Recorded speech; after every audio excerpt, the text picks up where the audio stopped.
You can move. We need house a week from Wednesday, and my wife wants flour dishes in kitchen. You sell, we pay top dollar. When Habib's submissive wife tries to speak, he shouts gibberish at her.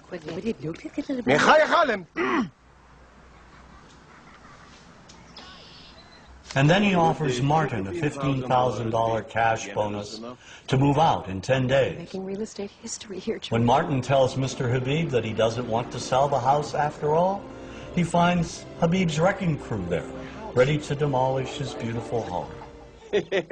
And in a scene that calls to mind one of the most degrading stereotypes of the Jewish people, Mr. Habib demands an extra $100,000 to sell the house that he has owned for just a day back to Martin. You want me to take out a loan on something I owned free and clear just 24 hours ago? Well, that is up to you, George. Your path, your fence, your memories.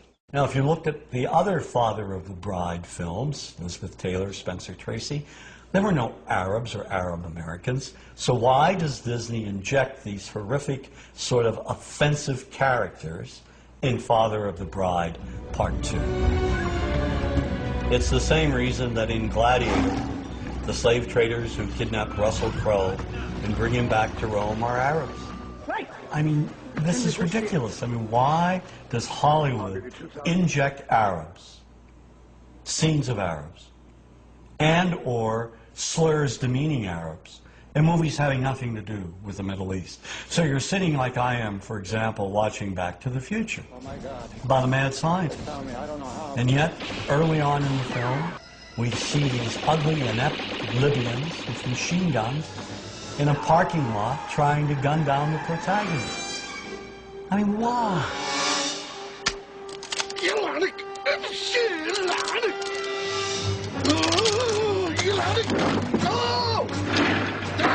This movie wasn't about the future.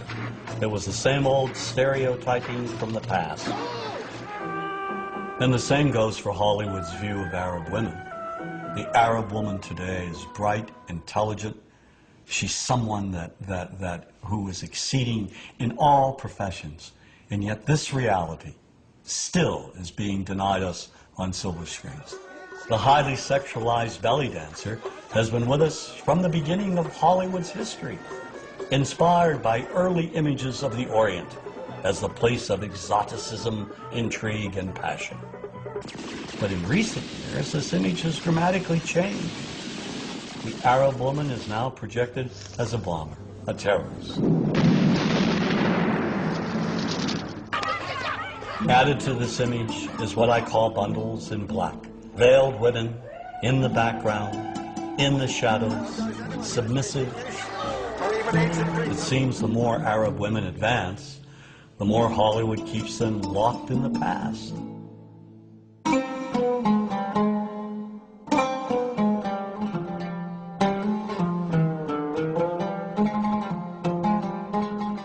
Politics and Hollywood's images are linked. They reinforce one another.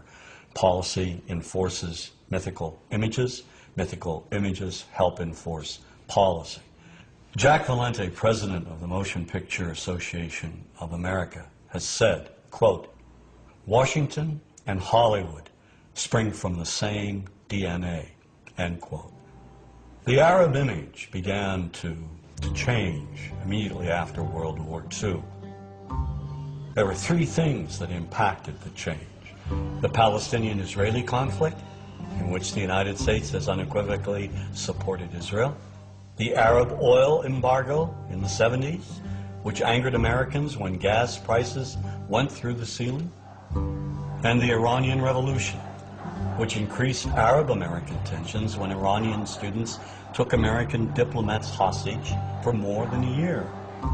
These three pivotal events brought the Middle East into the living rooms of Americans, and together helped shape the way movies stereotyped Arabs and the Arab world. One of the primary changes, the image of the sheikh.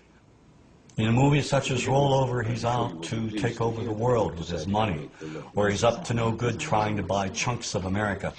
Mrs. Winters, I think I should tell you there are those in the family who do not think we should be making this offer at all. I assume if you could have found venture capital of this sort for a company like Winterchem in America, you would not be coming all the way to Arabia looking for it. You see the oily sheik in Spielberg's Indiana Jones and The Last Crusade. You see the money-grubbing sheik who's out to commit all kinds of terrorism and launch a missile in earnest in the army. Gentlemen, behold my special club, the Pluton missile. With it, I will bring the infidels to their knees and be leader in the Arab world. One of the myths in the 70s was that the Arabs are coming over, buying up chunks of America. And of course, this was reflected in the cinema. The Arabs have taken billions of dollars out of this country, and now they must put it back. One of my favorite movies of all time, racist though it may be, is Network, about commercial television. Ladies and gentlemen, let's hear it. How do you feel?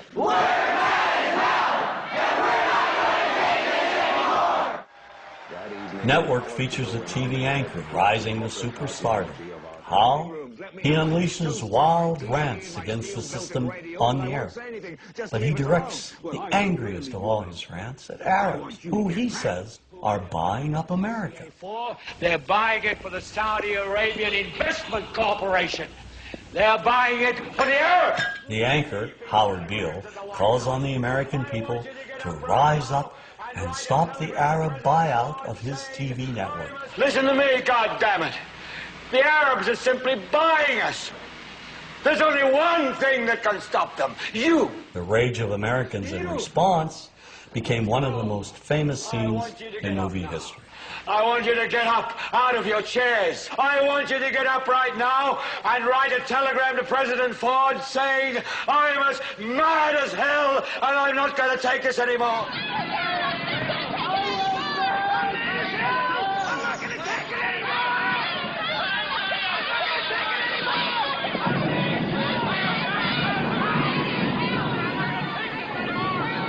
This kind of anger, the anger born of fear, all of it in response to a perceived conspiracy and threat by a specific group of people, well, we've seen and heard this before.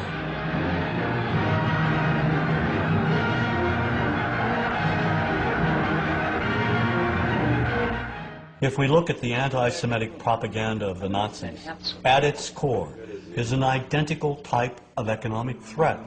This economic myth even made its way into children's books. Sadly, the popular image of Jews in Nazi propaganda resembles the popular image of Arabs in some of our most beloved Hollywood movies. The only difference being that the Arab usually wears a robe and headdress.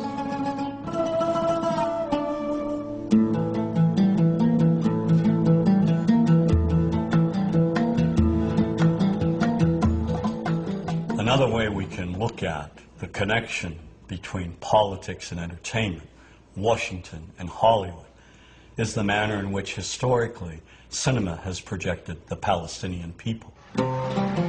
Since the founding of the State of Israel in 1948, our support has never wavered.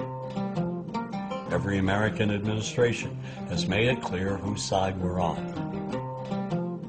In contrast, Washington's policymakers have failed to support the millions of Palestinians who have been made refugees and who have lived lives of poverty and squalor as a result, while policies impact opinions. So equally unjust is how Hollywood has presented the conflict. Movies repeatedly depict Palestinians as terrorists, making it seem that all Palestinians are evil. Made in America, Colonel.